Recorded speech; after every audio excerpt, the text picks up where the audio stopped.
The moment Jalen stepped through the classroom door, something shifted. Not in the room, in him. He didn't know what to call it. He just knew that when the teacher looked up, her smile didn't reach as far as it had for the kid before him, and that the second desk from the window where he was told to sit had no pencil, no name tag, and no trace that anyone was expected to be there. It wasn't dramatic. It was quiet. Exactly the kind of moment no one writes down, but the kind that never leaves you.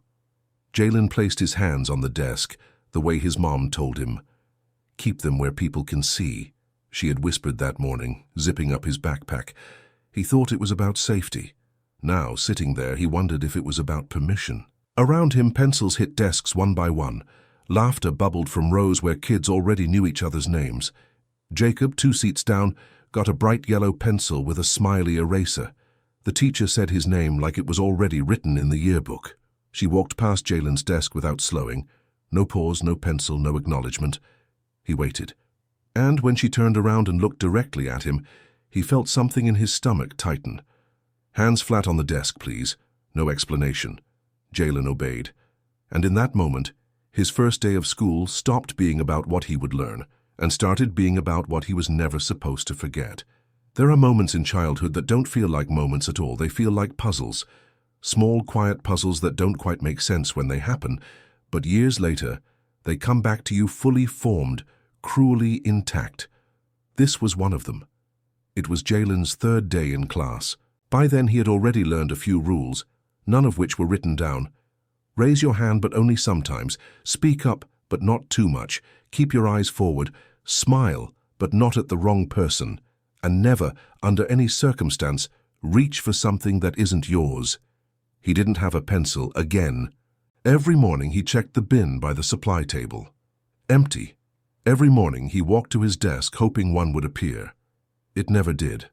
That day, as the teacher handed out worksheets, a boy sitting across from him, Nate, accidentally dropped his pencil onto the floor between their desks. It was instinct. Jalen leaned forward, picked it up, and without hesitation held it out, his hand stretched across the space between them. He didn't even say anything, just held it out. And then everything stopped. The teacher's voice cut through the room like a warning bell. "Excuse me." Chairs shifted, heads turned. Jalen froze. "What are you doing with Nate's pencil?" He opened his mouth, but the words didn't arrive. She was already walking toward him, arms folded, eyes sharp. "That's not your pencil, is it?" He looked at Nate. Nate looked away. "I saw you reach under his desk. That's not okay. Do you understand me?" He nodded slowly. The pencil was still in his hand, but now it felt like a weapon. The entire class was quiet. Jacob stopped twirling his eraser. Lucy's eyes went wide. Even the boy in the back who never stopped humming had gone still. The teacher didn't lower her voice. "Put your hands on the desk, now." He did, and when she took the pencil from him, not snatched, not stolen, but took, it felt like she was removing something from more than just his fingers. He wasn't told to leave the room. He wasn't written up. He wasn't suspended, but he never reached for anything again. The phone call came just after noon. Jalen's mother was folding laundry in the living room, the TV humming something forgettable in the background. When the school's number flashed on her screen, she stared at it for a moment before answering. Her hands paused mid-fold. She already knew it wasn't going to be good. "Mrs. Andrews? This is Miss Hanover from Jalen's school." She sat down. Not because she was tired, but because experience had taught her that when a white voice called about her black son during school hours, it was never to say he made someone smile. The plastic chair she sat in made a soft creak as she shifted her weight. She clutched her purse tighter than she needed to, not out of fear, but preparation. That old kind of alertness black mothers learn too early and teach too often. Miss Hanover sat across from her. Her cardigan was light pink. Her voice was lighter. "Jalen's been having some trouble adjusting." She said it with the smile people use when they're about to say something they've practiced. "He's very active, easily distracted. We've noticed some boundary issues. Today, he took another student's pencil during an assignment." Mrs. Andrews didn't blink. She didn't lean in. She just nodded. Slowly. Controlled. "Did he take it?" she asked softly. Ms. Hanover hesitated. He had it in his hand. And when we questioned him, he didn't respond. It's important that students feel safe and that belongings are respected. Jalen's mother folded her hands in her lap. Was it reported by the student? No, I observed it, and it's not just that. He's had some difficulty integrating socially. She said integrating the way you say invading. Jalen, sitting in silence, watching the others joke about their weekend trips. He had drawn a picture of his grandma's kitchen, but didn't show anyone. No one asked. I just wanted to have a quick conversation with you, Ms. Hanover continued, to make sure we're on the same page about classroom behavior. There it was, the thing that burned deeper than the accusation, that coded phrase. On the same page, the page where her son's intentions were rewritten before he even got to finish the sentence. The page where one misunderstanding was enough to define a child. She took a breath, not to speak, to swallow. Because this wasn't the first time, and if she wasn't careful, if she came across too firm, too direct, too defensive, they'd mark her too. And Jalen would carry that mark. She walked to the car slowly. Her hands trembled as she turned the key in the ignition, not from anger, from restraint. She had come to school to protect her son, and left carrying something heavier, the realization that the classroom didn't see a child. It saw a category. The next day, Jalen didn't speak. Not to the teacher, not to the kids around him, not even to himself when he usually whispered the alphabet under his breath while coloring. He sat down, opened his notebook, and stayed there, motionless, like he was afraid that even shifting in his seat might give someone the wrong idea. The seat beside him was empty. It had been filled on the first day by a boy who had laughed too loudly, but now that boy sat across the room, with Jacob and the others, where the air seemed warmer and the jokes came quicker. Jalen hadn't done anything to make him move. He just hadn't done enough to make him stay. Ms. Hanover explained a group project, pairs of two, 1 page each. Jalen didn't look up. When she began assigning partners, she moved quickly, reading from her clipboard. Jacob and Sam, Emily and Lucy, Nate and... There was a pause. Eyes shifted toward Jalen. She glanced up, then down again. Nate, you'll work independently for today. Jalen didn't flinch. He wasn't surprised. He already knew the rules. The quiet ones don't get partners, they get avoided. Lunch was loud, trays slamming, milk cartons popping open, conversations overlapping like waves. Jalen sat at the end of a long table, alone. He picked at the crust of his sandwich, while the table next to him cheered about a dodgeball game no one had invited him to. When someone spilled chocolate milk nearby, he instinctively reached into his backpack for a napkin, but halfway through pulling it out, he stopped. Don't move so fast. Don't make them nervous. Don't touch what's not yours. He slowly slid the napkin back inside. During reading time, Jalen didn't raise his hand, even when he knew the answer, even when it was written in the margin of his own notebook. He stared out the window instead, watching the wind push the leaves around. They moved without asking permission. Jalen stood in front of the mirror. He didn't cry, he just stared. At the pencil he finally found beneath his desk, at the reflection that didn't feel like his anymore, at the silence he had learned to wear like a uniform. And when the bell rang, he tucked the pencil into his pocket, even though no one had told him he could. By Thursday, Jalen's desk had quietly migrated to the corner of the classroom, not by force, not by punishment, but through a series of small, silent decisions.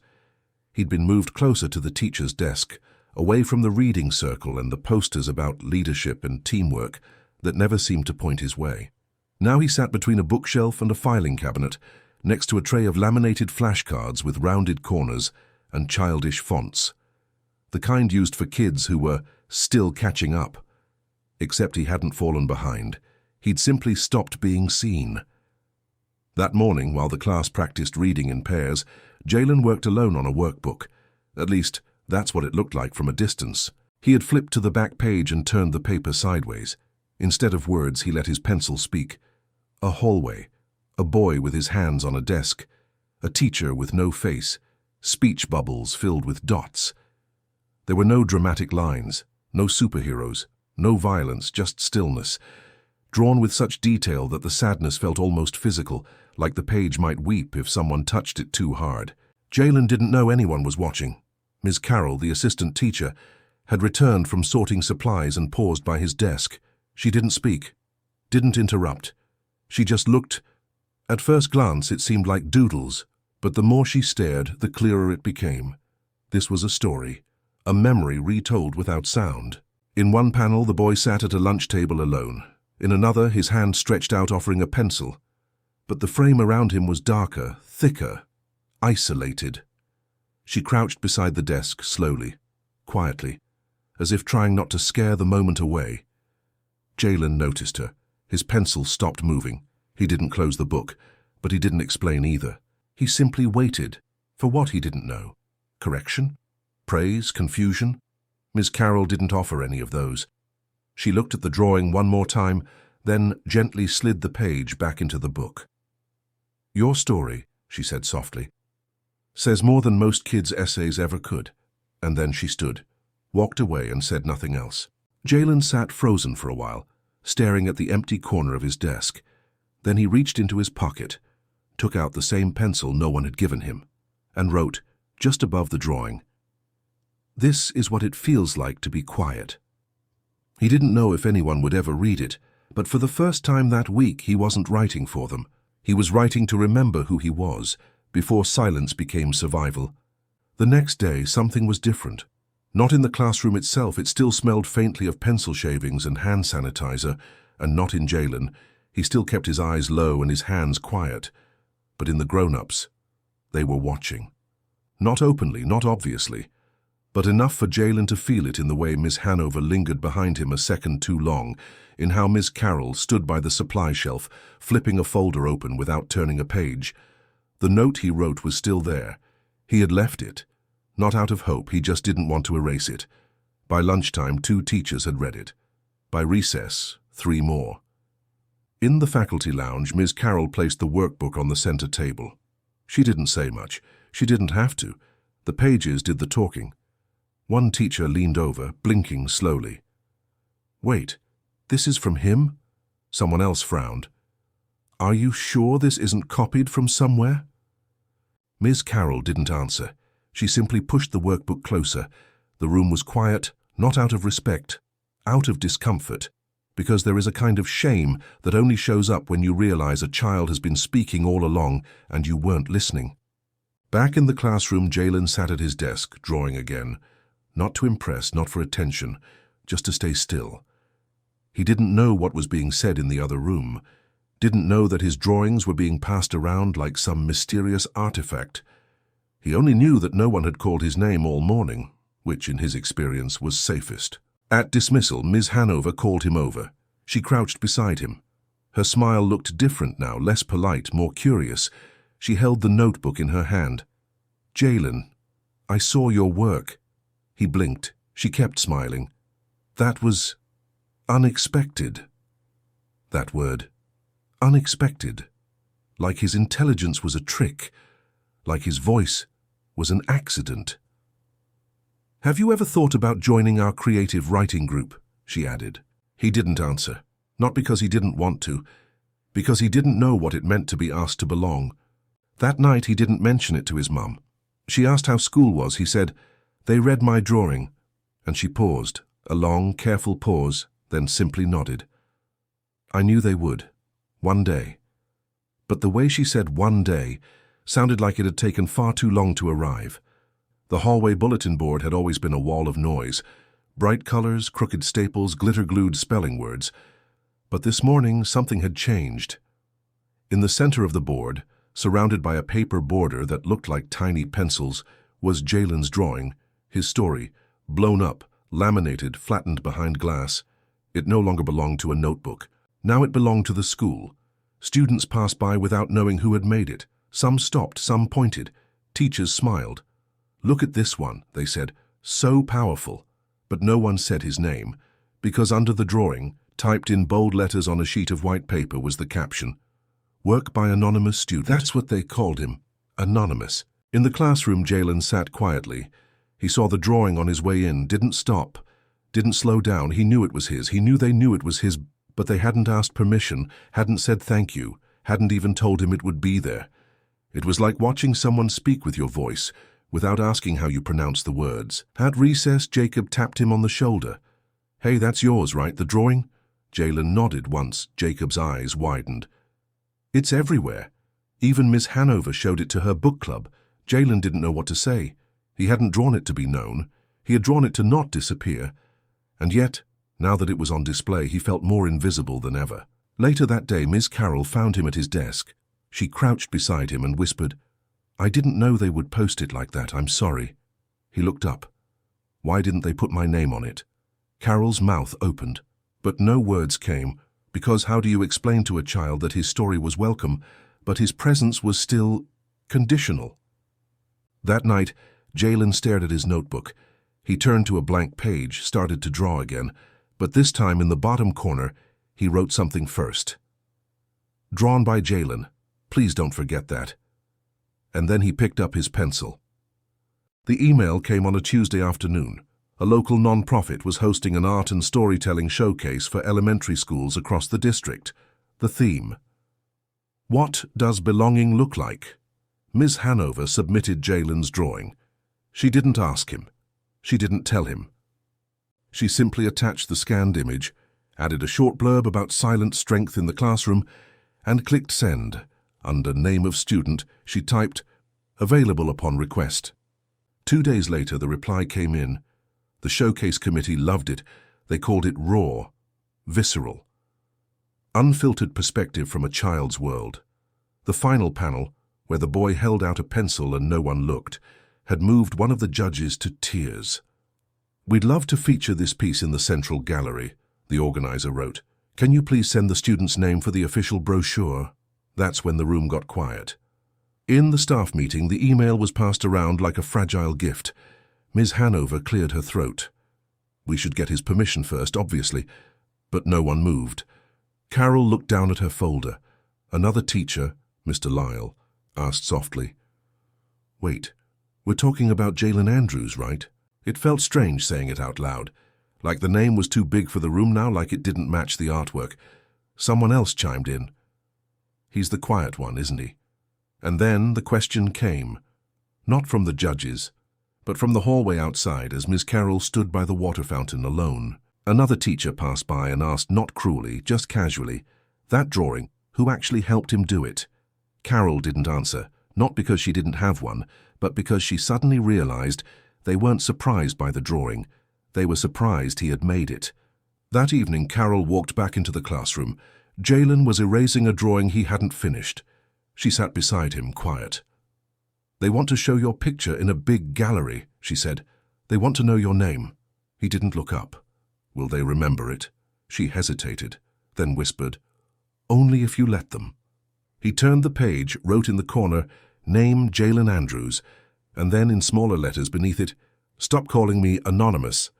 The auditorium was packed. Parents, teachers, students, local reporters, all seated in neatly arranged rows, facing a projection screen framed by red velvet curtains. It was the school's annual Voices of the Future assembly. The irony didn't go unnoticed by Ms. Carroll.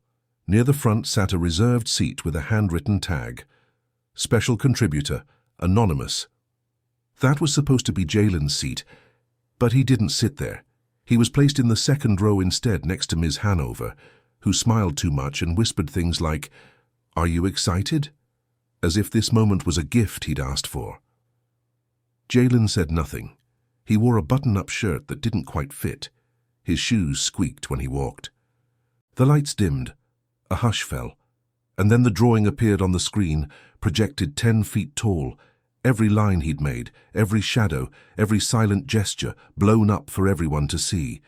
The auditorium reacted in waves, gasps, whispers, a few quiet wows, and then applause. Long, echoing, standing. But none of it was for him, because his name was never read aloud. Ms. Hanover stepped onto the stage. This piece by one of our own students captures the quiet power of observation. It reminds us to listen, to notice, to honor every voice in our classrooms, even the silent ones. She never said his name. She never looked his way. The spotlight grazed over him but never paused. It lingered on her.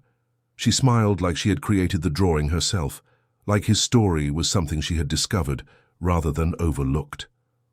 As the applause rose again, Jalen stared at the screen, not with pride, not with shame, with distance, because nothing feels more hollow than hearing strangers clap for a truth they were never willing to see when it was small, quiet, and sitting at the back of their classroom. Afterward, a parent approached him. "Did you do that drawing, sweetheart?" He nodded. She smiled. "That's amazing. We never hear much from you, do we?" Then she walked away before he could respond. That night, Jalen's mum asked how it went. He took a long breath, then said, "They said it was beautiful." "Did they say it was yours?" "No." "Then they didn't really see it." And he went to bed early, with the light still on. The day after the assembly, the applause was already gone. The banners had been taken down, the projection screen rolled up, and the bulletin board with Jalen's drawing had been replaced by construction paper turkeys for Thanksgiving. In the hallway, no one mentioned his work anymore except Ms. Carroll. She handed him back his notebook, the original one, the one that had started everything. "It's still yours," she said, no matter who clapped for it. Jalen looked at the cover for a while. There was a smudge near the top corner. His name had been written in pencil, like someone wasn't sure if it belonged there. He opened to a blank page and started again. This time, the boy in the drawing wasn't sitting at the edge of the frame. He wasn't frozen with his hands flat on the desk. He wasn't waiting to be seen. This time, he was standing, in the center of the page, holding the pencil out. Not for someone else, but for himself, drawing the classroom around him, not as it was, but as it should have been. Every figure had a name, every voice had a caption, and at the bottom in dark, bold letters he wrote, "Story by Jalen Andrews." Then paused. Underneath that, in smaller writing, he added, "Dedicated to the kids who were always in the picture, but never in the credits." Ms. Carroll read it quietly, didn't interrupt, didn't praise. She just looked at him the way teachers are supposed to, like his face was worth memorizing. The next day, Jalen taped the page to the back of the classroom door, not on a board, not under a spotlight, just where people pass, where they either look or don't. And when Ms. Hanover saw it, she stopped mid-step, read the caption, then read it again. She looked toward Jalen. He didn't blink, didn't flinch, he simply looked back, and in that gaze was a quiet sentence. "You don't get to write my story anymore." It was raining the day the district supervisor came to visit, not a storm. Just enough rain to blur the windows and make the building feel quieter than usual. Teachers straightened posters. Principal Jensen adjusted his tie 3 times in the hallway mirror. Everything needed to look intentional. Because Jalen's story had made its way into a regional newsletter. Not his name, not his face, but the story. And now the school was being praised for nurturing diverse expression. The classroom was staged. Jalen was seated at the center table, moved there just for the day. His notebook was open. His newest drawing was on display. Ms. Hanover introduced the visitors with a glowing voice. "This young man's work has truly inspired us. We're so proud of the space we've created to help him thrive." The supervisor smiled down at Jalen. "You're very talented," she said. "I hope you thanked your teachers for helping you find your voice." Jalen didn't respond. He wasn't trying to be rude. He just didn't know how to thank people who only listened after the applause. Outside the classroom, Ms. Carroll stood by the window watching, and down the hall unnoticed, Jalen's mother arrived. She had received no formal invitation. She wasn't told about the visit, but someone had forwarded her the article, and she came, not with a protest, not with a lawyer, just with a sentence. She stepped into the classroom quietly. The room didn't notice, not at first. She walked to the board, took a dry erase marker from the ledge, wrote 7 words, then stepped back. No one spoke. No one moved. The board read, "You clapped for the story, but you failed the child." The word sat there like a wound, the kind of wound that makes everyone uncomfortable, not because it bleeds, but because it's too late to pretend it isn't there. Ms. Hanover's mouth opened, then closed. The district official blinked. The room felt smaller. And Jalen? He looked at the board, then at his mother, and for the first time since this all began, he smiled. Not because he felt safe, but because someone had finally spoken in a language the system couldn't ignore. A week after the district visit, The school sent out brightly colored flyers. Student Voices Circle, a celebration of expression and belonging. Every word felt carefully chosen, not to tell the truth, but to tell a version of it that sounded less like failure and more like progress. Jalen's name was at the bottom, not as anonymous, but still not first. Special remarks by Jalen Andrews, student artist. He hadn't agreed to speak. They never asked. They simply assumed that after everything he'd want to finish the story they had already started without him. The day of the event, the cafeteria was turned into an auditorium, plastic chairs in a circle, fairy lights taped to the ceiling, clipboards on every lap, teachers, students, parents, all gathered in a carefully choreographed setup of listening. The kind of listening that only happens when there's an audience watching. Jalen sat on the edge of the circle. Ms. Hanover gave opening remarks. We've all learned so much about the power of listening this semester, and tonight is about honoring those who showed us what silence can teach. She spoke like it was a success story, like it had been a journey of shared awakening, instead of one child being swallowed by silence while adults rearranged furniture around him. A few students shared poems. One read a short essay about community, and then it was Jalen's turn. He didn't walk to the center, didn't stand, didn't clear his throat. He stayed seated, stared at the clipboard in his lap. On it, only one sentence. When the room quieted, he looked up. Eyes scanned him with expectation that this would be the moment, the one they could write about, the final chapter of redemption. He raised the microphone. His voice was low, even, steady. I spoke to survive. You heard me too late. And then he put the microphone down. That was it. No tears, no applause, just silence. The kind that says we know he's right and we're not sure what to do with that. After the event, a teacher approached him. You should be proud, you were very brave. Jalen looked at her, not with anger, not with gratitude, with something quieter, something like, I didn't do this for you. That night he went home, didn't say much. But before bed he wrote a new sentence at the top of his notebook. Being heard isn't the same as being safe, and underlined it twice. Jalen didn't draw for weeks after the circle. The notebook sat untouched at the edge of his desk, its pages curling slightly under the weight of being too full, too exposed. Teachers gave him space now. Not the kind he wanted when he was being ignored, but the kind people give when they realize too late that they should have asked more questions before they built policies out of assumptions. Ms. Hanover still smiled too much. She nodded every time they passed in the hallway, as if that counted for something.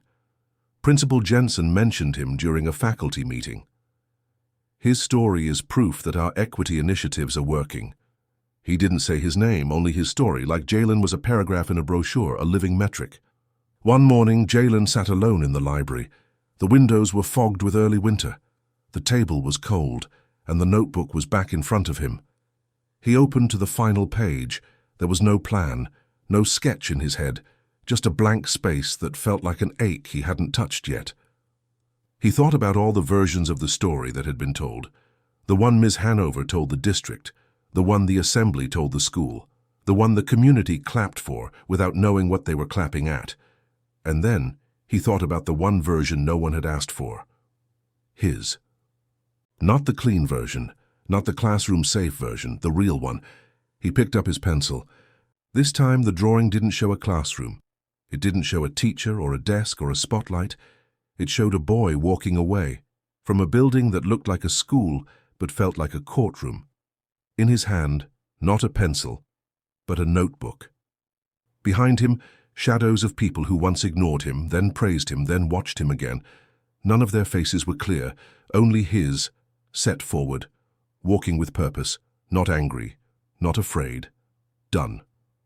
He tore the page out, not roughly but with precision, folded it, placed it in an envelope, wrote one line across the front.